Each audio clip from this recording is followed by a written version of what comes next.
Donna had mentioned, I'm a victim, I'm a survivor of the residential school.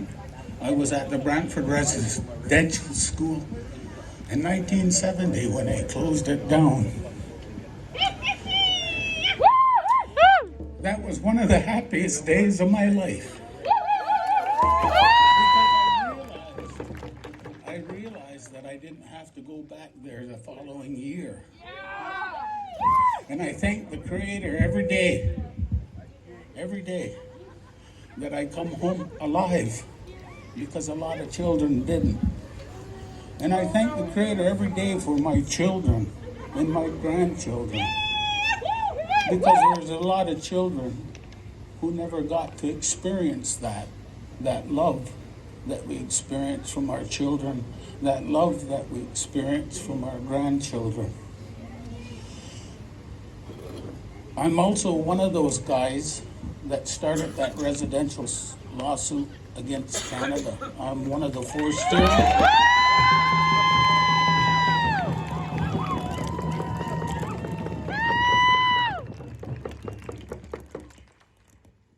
I'm one of the four steering committee members from 6 Nations. There are some horrific stories. I want to tell you a little story. Back in about 2004, I was asked to speak about the residential schools in Sarnia. And when I got done talking, I come off the podium, and this old lady was sitting in a wheelchair at the end of one of the tables. And she waved me over. She says, "Excuse me." She says, you said your name was Kelly Curley. She said, "Do you know a Emma Curley and a Reva Curley?" I says, "Well, Emma is my mother and Reva is my aunt, my mother's youngest sister." And she says, "I want to tell you a story." She says, "I went to residential school with your mother and Reva." And she said, "One day there was myself, there was your mother, there was a Ruthie, Bowma Martin. They were walking down a hallway in a residential school, and they heard a baby cry. And there was a door ajar, and they looked in, and they seen the janitor putting a baby in a coal-fired furnace in a cardboard box.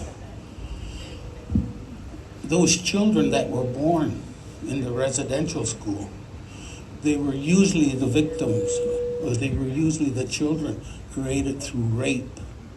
It was the house fathers, it was the priests who raped those females, and they had children. And when they had children, they never got to grow up. They were incinerated.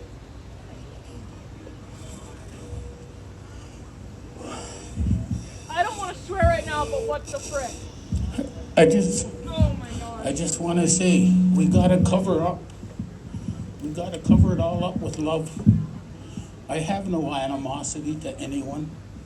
I love everyone. I also want to say that for us to get through this, for us to heal, for the Indigenous people, we're dealing with a lot of grief, anger, and for our non-Native brothers and sisters, they're dealing with guilt, shame, and remorse. Our healing needs to happen, but we're healing different things, different parts of us. And I just want to say, love your neighbor.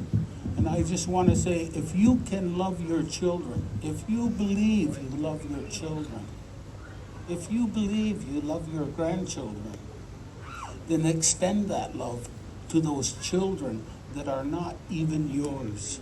Extend that love. We're supposed to be the family of man.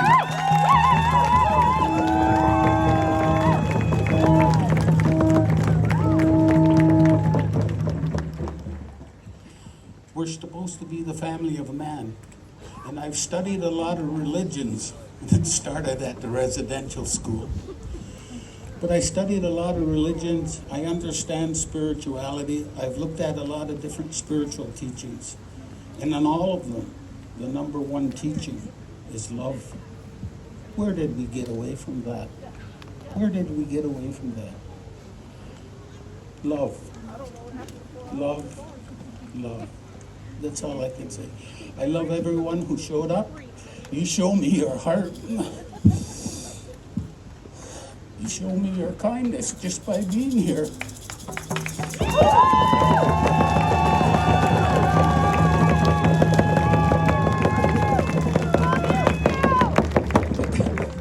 This is a lot harder than I thought it would be.